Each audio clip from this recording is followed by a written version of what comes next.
What's up, superstars? On today's video, we're going to be doing a heat press unboxing and review on Vevor's newest automatic heat press. This just got released 2025, and I've been always very skeptical when it comes to those automatic heat presses, just due to the low pressure that they normally give out. It causes the DTF transfers to not only wrinkle, but give us a bad rep. But Vevor reached out to us with their newest improved automatic heat press that supposedly packs on 230 pounds of adjustable pressure. So we're going to actually test it out and see if this is enough for DTF to get you a good transfer. So let's go ahead and unbox this and put it to the test.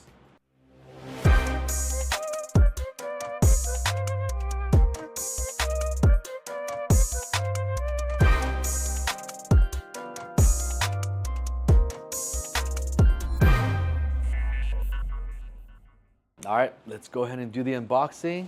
And I'm going to talk briefly about this. This is a 15 by 15. Here's the instruction booklet. I see that, I don't know if that's a new logo or not, but again, this is brand new. Maybe these are some samples that they included, but this looks like sublimation. But let's just take a look anyways. It's always interesting to see what the company comes up with, especially when they release their newest products. I guess they want you to sample some, they give you a heat glove. All right, let's take a quick look at it. All right. Most of them have looked somewhat similar to this design. This is not the only one. It may look familiar. A similar design to like HTV Ron and some other ones that have been coming out lately. So not a huge difference as far as the construction, the material. I do see the white is really matted versus it's not shiny at all. That's one of the main things that have stuck out so far. But as far as the parts, so here it's plastic. LCD, we're going to turn that one on. There is a Teflon sheet that's squished between here that's surprisingly held on pretty tight. Like I can almost move the press just by pulling on this. So I can't even move the press because there's, oh, actually this has it seems rubberized. Yep, there's rubber on the bottom here. That's why on glass this one is very sturdy. So overall, pretty impressive so far. But again, this is what that has actually caught my attention, this Teflon sheet. I cannot pull it. So whatever they did to clamp this down before shipping seems to have held on pretty well. So let's go ahead and cut the cord. I'm gonna get that ready. And then let's get our clock ready so that we can go ahead and press.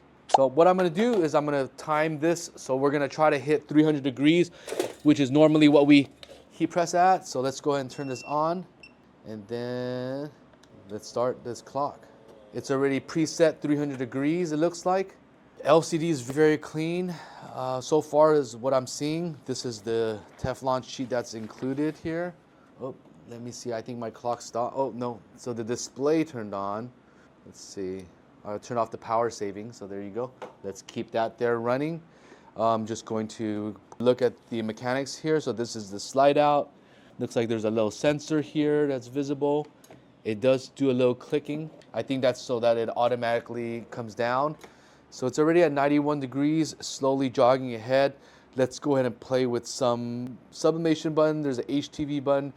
We're specifically doing DTF. So again, you gotta make sure you're checking with your own suppliers for their directions, because for our transfer, we only need 300 degrees for about 7 seconds. So let's see if I can change the temperature or the timing. So there's presets here. This was where it was originally. So what if I hold down to this? I definitely want a heavy pressure there, but let's see that's the temperature. Oh, there you go. Whoops. So hit that. So this can only do intervals of 5. So 10 seconds is the closest that I can get to. Heavy pressure, and basically at 176. It is on automatic, as you can see with the A right there, and I believe I press this, then it will, not sure what that does. That didn't change that off, but I do see the auto going there. So let's see if that affects the overall, if the automatic means it's gonna press automatically. There you go. So it's automatically press.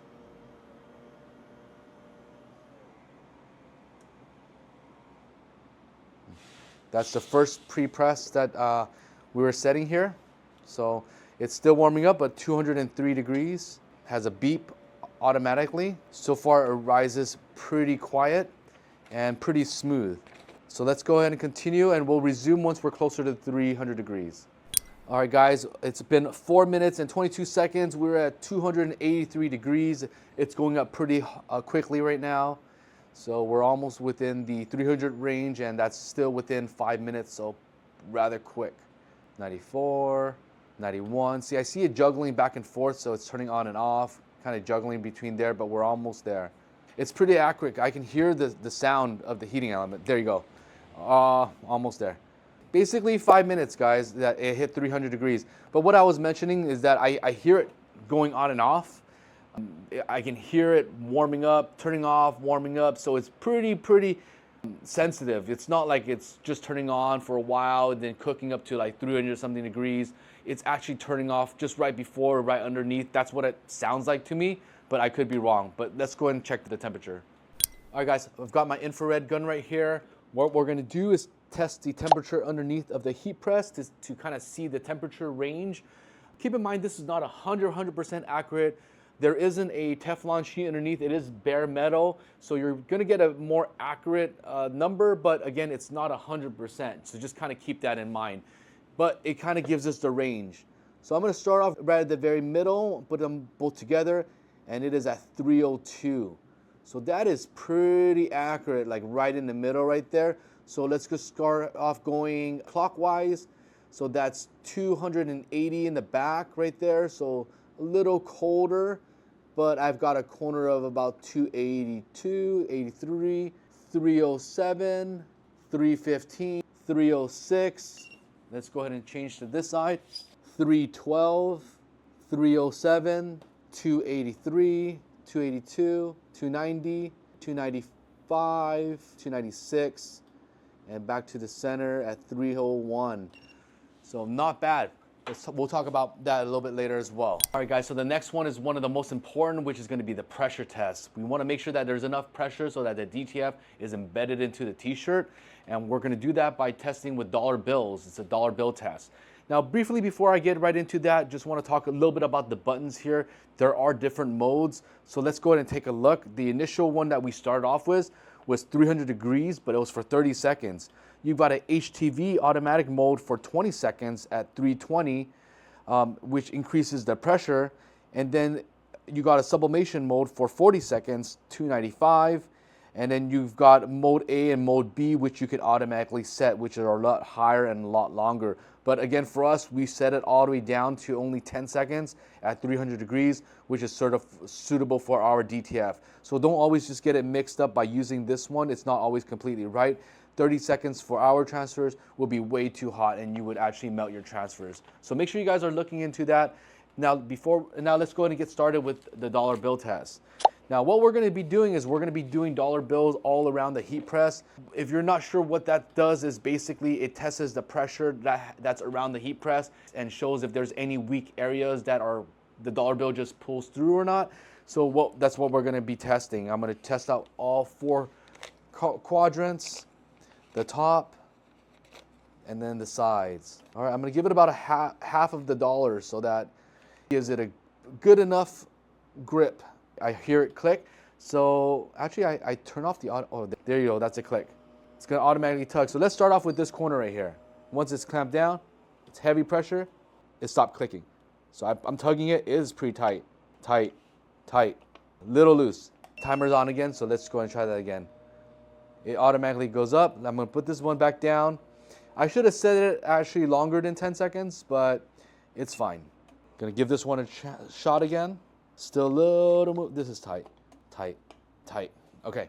So the only one was the one that's furthest out right here, but it was overall not bad at all. I was expecting it to pull right off, especially since it has this cloth material here. This is a little more slippery than what you see in some of the rubberized mats. I guarantee with the rubberized mat, it wouldn't even pull apart. So far, that's what we see on pressure. So far, that's not too bad. Let's go ahead and take a look at the next test. All right, so I've just prepared a quick graphic here. Just says Vevor, just says heat press. We're gonna go ahead and get this cut. All right, we're gonna use our dolly cutter and we're gonna go ahead and prep our transfer. I like this cutter because it cuts both directions. Now that I have a straight edge there, I just need to line this up. All right, got our transfers, we're ready to press. All right, this is the transfer that I made. I used Kiddo, real simple template to create this. I just changed the text on there. One of the things that I wanted to keep in mind when making this design is the height. Because I knew that this is a 15 by 15, the maximum height that I can work with is 15 inches tall. I wanted to make sure this is within that. So this is actually at 14 inches in tall, in height. So that's gonna work and fit right inside the heat press. But let's go ahead and make sure that the measurements are correct on this, because a lot of times, even though they state this is a 15 by 15, I've seen the padding only being about 14 and a half inches wide. So let's take a look. We are almost on the money. So let's go there.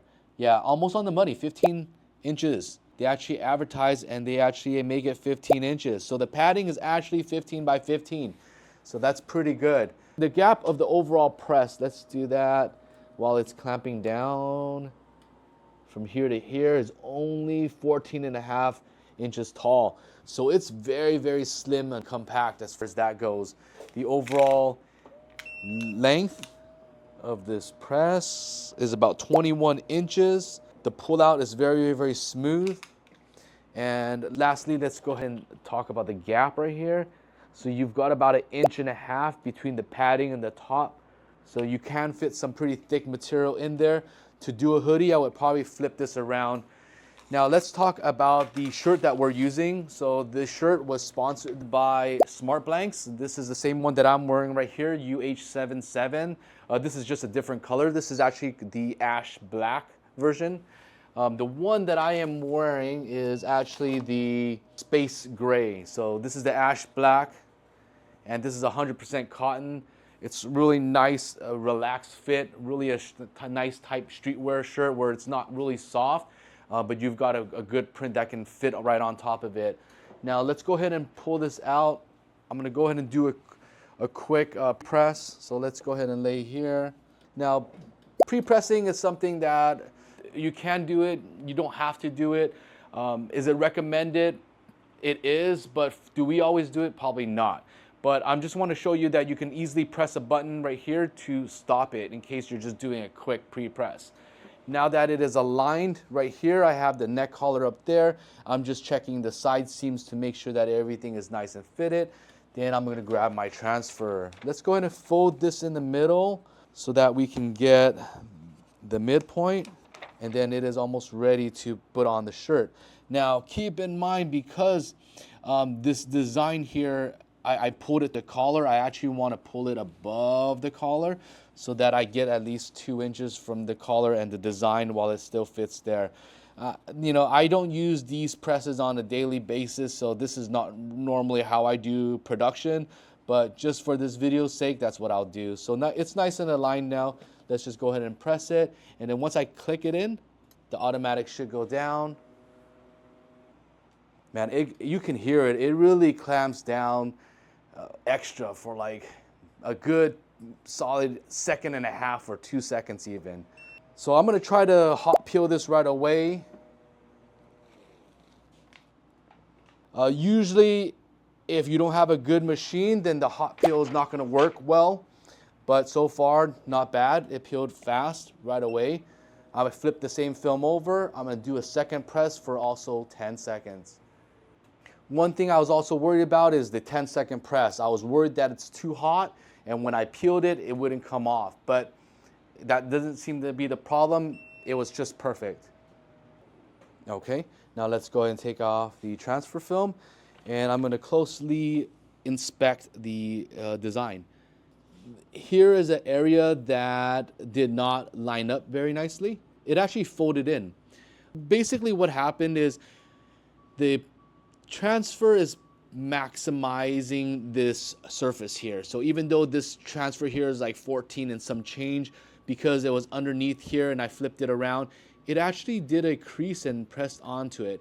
So this is definitely a user error on my part. So my bad about that. I'm going to go ahead and just keep that in mind. That's what I did, but that doesn't overall affect the way that the print is. Let's take a look at the side right here. So what we're paying attention to is actually these grain lines that run up and down the graphic. That shows that it's been embedded very well. So we're gonna actually see, once we do a wash test, if those lines hold up. So let's go ahead and do a wash test. We'll come back see the results.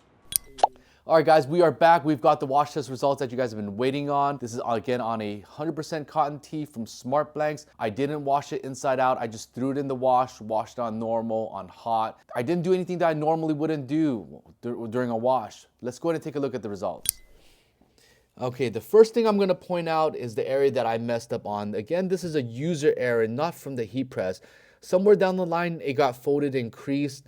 Probably because I didn't have a lot of room to peel the transfer or even visibly check, but this is a user error. But if you look up close, I'm actually gonna kind of move it to the side so that it'll pick up a glare. You guys can see the vertical lines that are running down the shirt. It is very, very, very clear that it's there. This shows that there was enough pressure, and as you guys can see, when I washed it, it didn't crease or anything like that. The vertical lines that are running down, again, this is because the shirt stretches left and right. And if there's not enough pressure, you're not going to see these lines. You're just going to see the transfer sitting on top of the shirt. But we see those lines very, very clearly. This looks good. This passes our wash test result. All right, let's talk about the overall ratings for this Vevor Heat Press.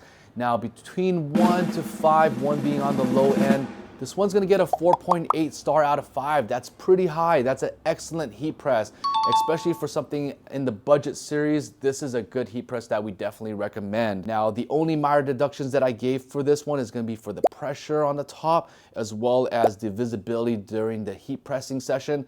But other than that, it's almost flawless. I love the compact size of this. It's really a good heat press for somebody looking to get into the automatic presses, or somebody starting off and you want to spend under 300 bucks. This is a good heat press to get the job done.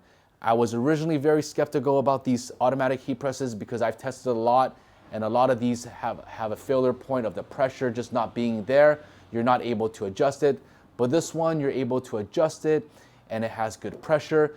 The only thing that I would watch out for is I did use this one a few times. I have seen it reset to low pressure. So make sure that before you start pressing your DTFs that you're just checking that the pressure is set on high before you guys press your job, because the last thing you want to do is send something out that doesn't have enough heat press done to it. Other than that, very, very powerful for a regular plug-in that can plug into any 110 outlet.